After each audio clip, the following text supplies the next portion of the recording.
The call came in at 6:42 a.m. on a cold November morning in Boone County, Kentucky. A farmer found a rusted-out Ford Ranger half-submerged in a creek off a forgotten logging road. The engine was cold and the driver's side door hung open. Inside the truck was a single muddy boot and an old Polaroid photo of a young boy holding a fishing rod.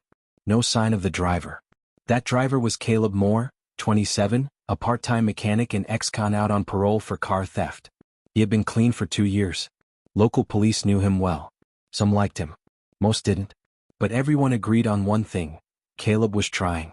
He'd found steady work, paid rent on time, even reconnected with his estranged father, Robert, a retired sheriff's deputy.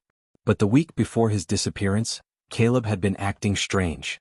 He'd withdrawn cash, $5,000, his entire savings. He didn't show up for work on Thursday or Friday. Neighbors said they saw him pacing outside his apartment, smoking one cigarette after another. Then came the last sighting: Caleb picking up his little brother, Mason, age 10, from school on Friday. Mason never made it back home. That's when the panic set in. The Moore family had already lost too much. Caleb's mother had died of an overdose when he was just 17. Now Mason, the one thing keeping the family afloat, was gone. Search crews combed the woods for days. Volunteers, dogs, drones. Nothing. Then, on the 6th day, they found something. A shallow grave beneath pine needles. Mason. Wrapped in Caleb's flannel shirt, a note pinned to it. "I'm sorry.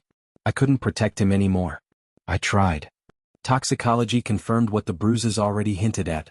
Mason had been abused, old fractures, scar tissue, and new trauma. The investigation turned inward toward the home. And then everything shifted. Forensics pulled DNA from beneath Mason's fingernails. It wasn't Caleb's. It was Robert Moore's. The retired deputy, the grieving father, had been molesting Mason for over a year. Caleb had discovered the truth. He'd even confronted Robert days before they both vanished. Police believe Caleb planned to run with Mason. That last ride? It wasn't an escape. It was desperation.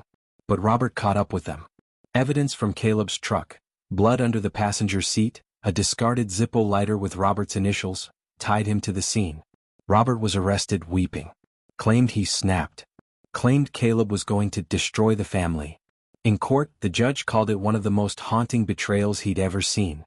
Caleb Moore was never found. Some say he drowned trying to save his brother.